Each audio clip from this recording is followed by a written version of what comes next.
السلام علیکم ورحمۃ اللہ وبرکاتہ۔ میں ہوں میاں علی۔ سب سے پہلے درود و سلام صلی اللہ علی حبیبہ محمد وعلی آلہ وصحبہ وبارک وسلم۔ آپ نے 2 رکعت نماز صلاۃ الحاجت ادا کرنی ہے اور ایک تسبیح پڑھنی ہے اپنے۔ انشاءاللہ اللہ پاک آپ کی تمام مشکلیں آسان فرمائے گا۔ اگر آپ بیمار ہو تو بیماری کے لیے دعا کریں، اللہ پاک شفا عطا فرمائے گا۔ اگر رزق کی تنگی کی وجہ سے پریشان ہیں تو میرا اللہ پاک آپ کو رزق عطا فرمائے گا۔ اگر آپ کاروبار کی وجہ سے پریشان ہیں تو انشاءاللہ اللہ پاک کے فضل و کرم سے آپ کے کاروبار میں ترقی ہوگی۔ آپ نے 2 رکعت نماز نفل صلاۃ الحاجت ادا کرنے ہیں۔ ماہ شعبان کا مہینہ ہے۔ ماہ شعبان کی فضیلت یہ ہے کہ اللہ کے پیارے حبیب نبی پاک صلی اللہ علیہ وسلم نے فرمایا، شعبان میرا مہینہ ہے، رمضان اللہ کا مہینہ ہے۔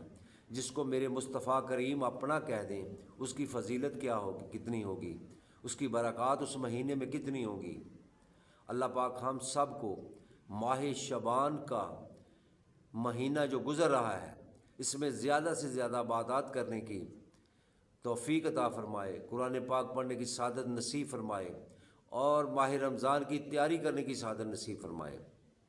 جو بھی آپ کو وقت میسر ہو، آپ سمجھتے ہیں کہ فجر کے بعد یعنی اشراق کے بعد جب فجر ہو جائے تو اشراق سے پہلے کوئی نفل نہیں ہوتے،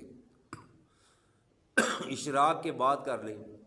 جو بھی وقت آپ میسر ہو اس وقت آپ نے 2 رکعت نماز صلاۃ الحاجت ادا کرنے ہیں۔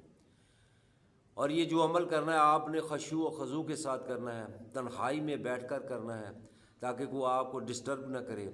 جو آپ کی تمنا نیک حاجات ہو اللہ کی بارگاہ میں پیش کرنی ہے، اللہ پاک آپ کی دعا کو بھی قبول فرمائیں گے، آپ کی حاجات کو بھی انشاءاللہ پورا کریں گے۔ آپ نے 2 رکعت نماز صلاۃ الحاجت ادا کرنے کے بعد اسی جگہ بیٹھ جانا ہے۔ اسی جگہ بیٹھ کے آپ نے 11 مرتبہ میرے نبی پاک صلی اللہ علیہ وسلم پر درود پاک پڑھنا ہے۔ 11 مرتبہ درود پاک پڑھنا، اول اور آخر 11 مرتبہ درود پاک پڑھ لیں۔ درود پاک پڑھنے کے بعد آپ کی جو بھی حاجات ہے، اگر بیماری ہے تو اس کے لیے آپ اپنے پاس تھوڑا سا پانی رکھ لیں۔ اگر نافرمان اولاد ہے تو اس کے لیے کوئی میٹھی چیز رکھ لیں۔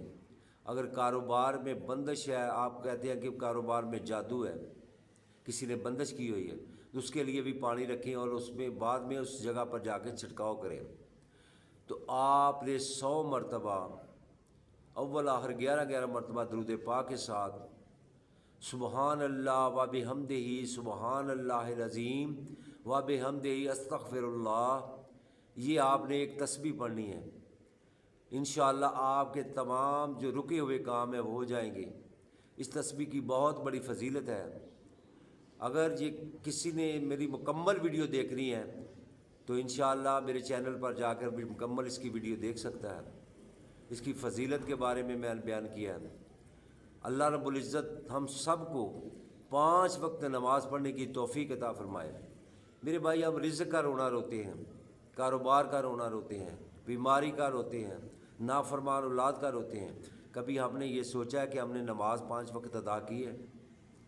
جب نماز 5 وقت ادا نہیں کریں گے تو ہمارے گھر میں اسی طرح ہی چلے گا، نحوست ہی چلے گی، کیونکہ بے نمازی کی نحوست جو ہے 40 گھروں کے ہمسائے جو ہوتے ہیں 40 گھر ان تک پہنچتی ہے۔ میرے بھائی، 5 وقت نماز کی پابندی کریں، نبی پاک صلی اللہ علیہ وسلم پر درود پاک کثرت کے ساتھ پڑھا کریں اور یہ تسبیح کریں۔ انشاءاللہ اللہ پاک آپ کی تمام مشکلیں آسان فرمائے گا۔ یہ تسبیح شروع کریں اور لوگ حیران ہوں گے کہ اس کو اتنا فائدہ کہاں سے مل رہا ہے، اتنا رزق کہاں سے آ رہا ہے، اس کی اولاد اتنی فرما بردار ہے، اس کے گھر میں اتنی خوشحالی ہے۔ لوگ دیکھیں گے اور آپ سے پوچھیں گے آپ کون سا عمل کرتے ہو۔ آپ 5 وقت نماز پڑھیں، قرآن پاک پڑھیں اور ایک تسبیح روزانہ پڑھیں۔ اللہ پاک آپ کی تمام مشکلیں آسان فرمائیں گے۔ اللہ پاک کی بارگاہ میں دعا ہے کہ اللہ پاک ہم سب کو 5 وقت نماز پڑھنے کی توفیق عطا فرمائے، نبی پاک صلی اللہ علیہ وسلم پر کثرت کے ساتھ درود پاک پڑھنے کی سعادت نصیب فرمائے۔ السلام علیکم ورحمۃ اللہ وبرکاتہ۔